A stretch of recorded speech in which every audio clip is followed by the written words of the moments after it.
Hi hello అండి, ఎలా ఉన్నారు అందరూ? నేనైతే బాగున్నాను, మీరు కూడా బాగుండాలని కోరుకుంటున్నాను. ఈరోజు మామిడికాయ తురుము పచ్చడి పెడదామని మామిడికాయలు అయితే తీసుకున్నామండి.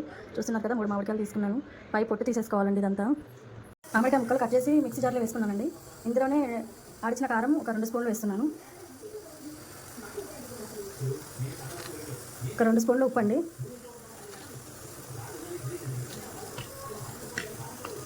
ఒక 3 వెల్లిపాయ రెబ్బలు పెద్దవి, కొంచెం జీలకర్ర.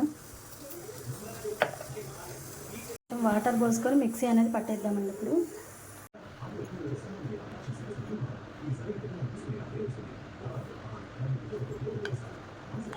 ఒక 3 టేబుల్ స్పూన్ ఆయిల్ పోసుకున్నానండి. ఇందులో పల్లీలు వేస్తున్నాను. ఫస్ట్ కొంచెం జీరా వేస్తున్నాను.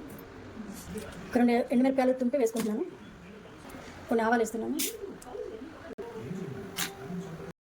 ఉల్లిపాయలు,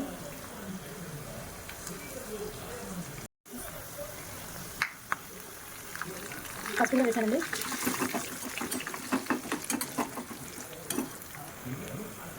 ఉల్లిపాయ పచ్చడానికి ఇందులో తాలింపులో వేస్తున్నానండి.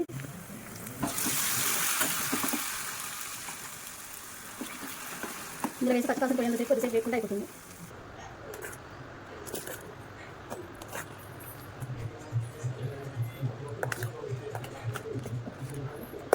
మామిడికాయ తురుము పచ్చడి రెడీ అయిపోయిందండి. కాకపోతే తురమలేదు, ఇది మిక్సీలో పట్టాను.